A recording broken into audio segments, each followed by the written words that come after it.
Hey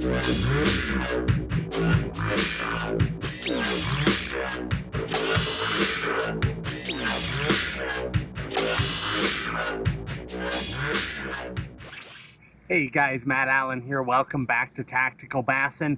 It's been a little while now since we did one of the big bass story videos for you. So I decided today's the day we're going to jump into another one of those. Now you guys have seen the shadow box before. The last time that we told a story out of that box, I talked about my 51-pound limit. But I mentioned one of the baits up there in the corner, one of those jigs, was a complete disaster. So of course, when we asked what you guys wanted to hear about next, everybody wants to hear about the disaster. So we're going to tell a story that makes me sound incredibly stupid and inept, even though I did end up catching a 10-pounder. So that second jig there in the shadow box, this goes back a long way. It was my second double digit ever. I told you about my first one where I'm running down the bank with the rod over my head. Fast forward almost exactly a year, a different lake. Now I have acquired a boat, but it's not a 14-foot aluminum. It's not a 12-foot aluminum. It is a 10-foot long aluminum boat. I haven't even seen one that small since then. This boat, the whole boat must have weighed 40 pounds. I could carry it over my shoulder or walk into ponds. But I was out there in my little tiny aluminum boat, and I was looking for bedfish. So I was cruising around a really clear water lake, smaller lake, maybe, I mean really it was a pond. It might have been, I don't know, 40, 50 acres, something like that. But crystal clear water. So anyway, I was going around fishing, catching little ones, and I spotted a big one on a bed. She was in about 9 feet of water. And she was locked up. She was actually with a male, and they were rolling.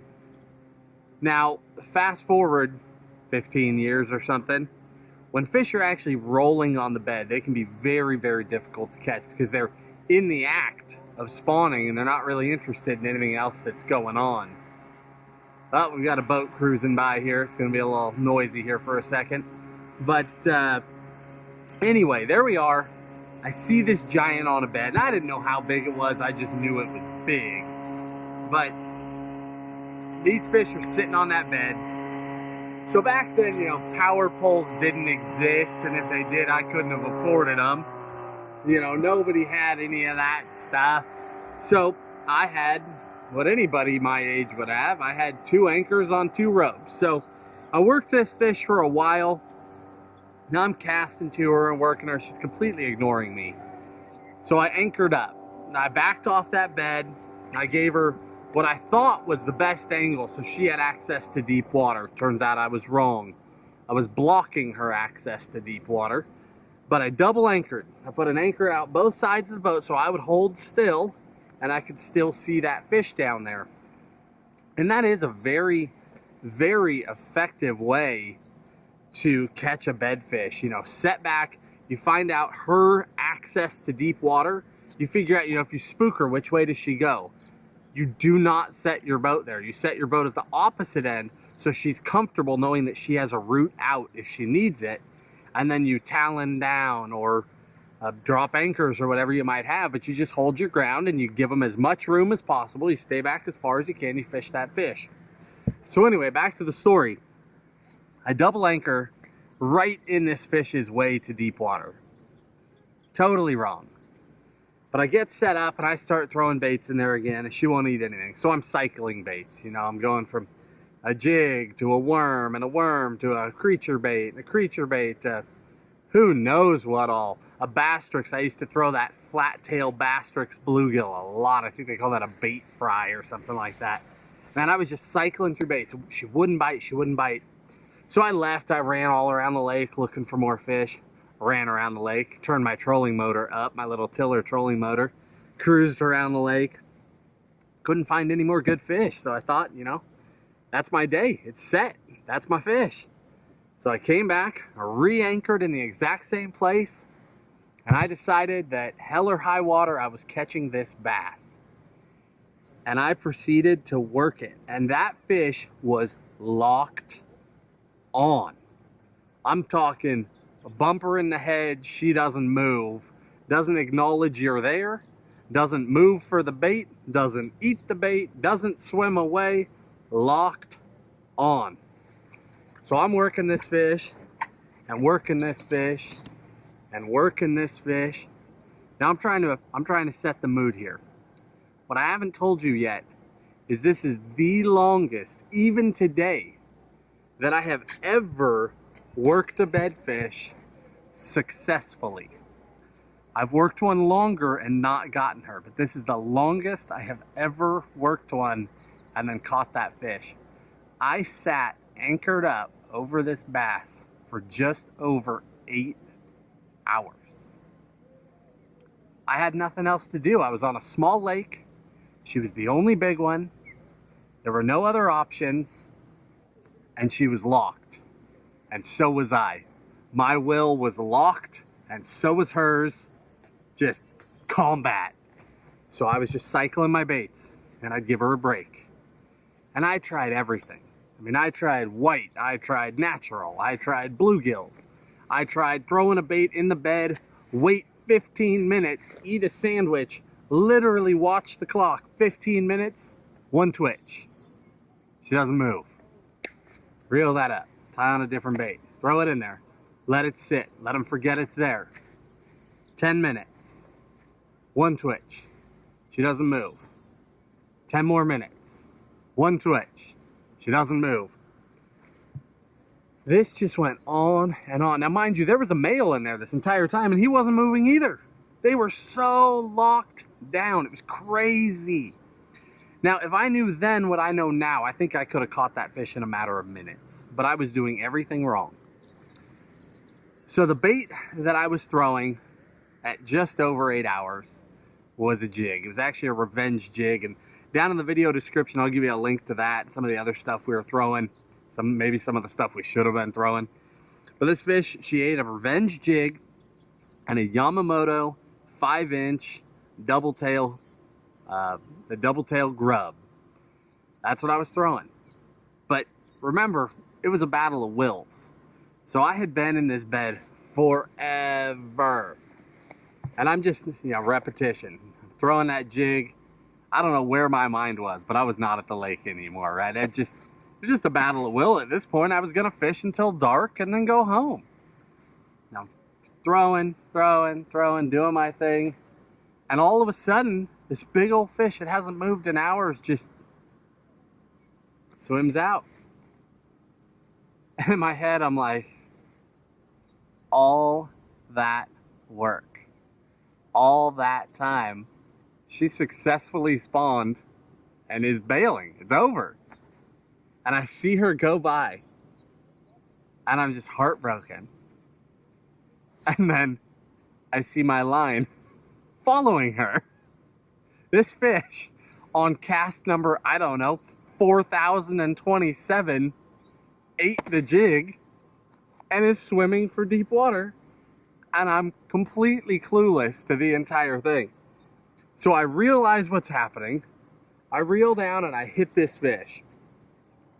That's when I realize I've got a problem. Because I blocked her access to deep water. She swam straight under one of my anchor lines. So I hit this fish. We start battling and it's down and under my rope. I'm fighting, she's fighting. This fish was ripping. I was only using a 7-foot medium rod. That's what I owned. It was the heaviest rod I had at the time. Had a little quantum bait caster on it, like 12-pound mono. We were battling. It was actually the same rod that I used in the video where I told you where I caught my first double digit. Same rod. So I'm totally outgunned. This fish is ripping on me. I'm ripping on her. I start gaining line, and she comes up, and that jig gets stuck in the anchor rope.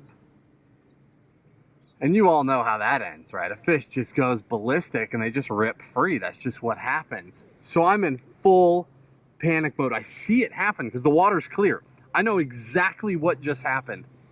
So I'm looking at my situation and I went into beast mode. I threw my rod down, I grabbed the anchor line, literally forget the rod, forget the line, forget the fish. I'm literally pulling anchor with everything attached to the rope as fast as I can go. I get it up and I just jumped on her. And I ended up getting this fish lipped. So I had her and I had the anchor rope and then I had my line going to my rod. And I had to get the whole mess into my little tiny 10-foot aluminum boat. It was a fiasco. Now you guys gotta understand, if I can do it, anybody can catch a big bass. Now I've had a lot of years to refine it. We've caught a lot of giant fish and we've done it the right way, we've done it the wrong way, we've caught some spectacular things. But I learned by doing everything wrong. So I caught that fish. She was, if memory serves me right, I'll have to look it up when I get off the water tonight, but I think that fish was 10 pounds, 6 ounces. I've got one photo of her because it was on the wind-up camera, the little disposable camera, and it's a horrible photo. But if I can track it down, Tim will include that in this video. But truly a battle of just mind over matter. It was, I wanted that fish and she did not want to bite, but enough time went by, eventually she got tired of seeing a bait. And even though I did everything wrong, from my presentation to not knowing I was bit, to how I set up my boat, to the fact that I was still there after 8 hours, everything wrong, it all worked out.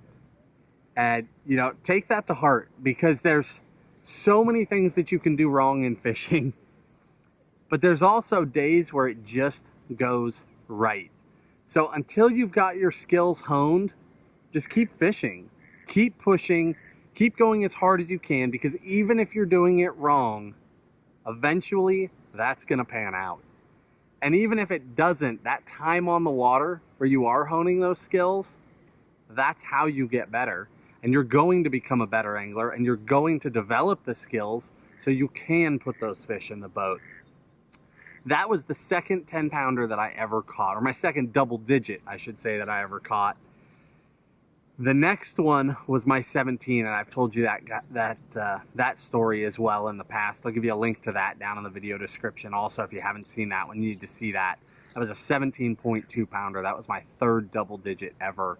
And that was the one that just catapulted and just rolled this whole thing out and eventually became the passion and the motivation for the guide service and for TacticalBassin and for what Tim and I do. It all sort of, for me, came out of that catch. But that came a year after this 10-pounder where everything went wrong. So just remember, guys, stick to it, stay out there, keep fishing. You are gonna get your shot at a monster bass. I hope you guys enjoyed that video. Hit that like button, subscribe to the channel. We're gonna keep bringing you stories like this. We have so many stories that we can tell you. We just scatter them out over time for you. I hope you guys enjoyed that. I'll talk to you soon.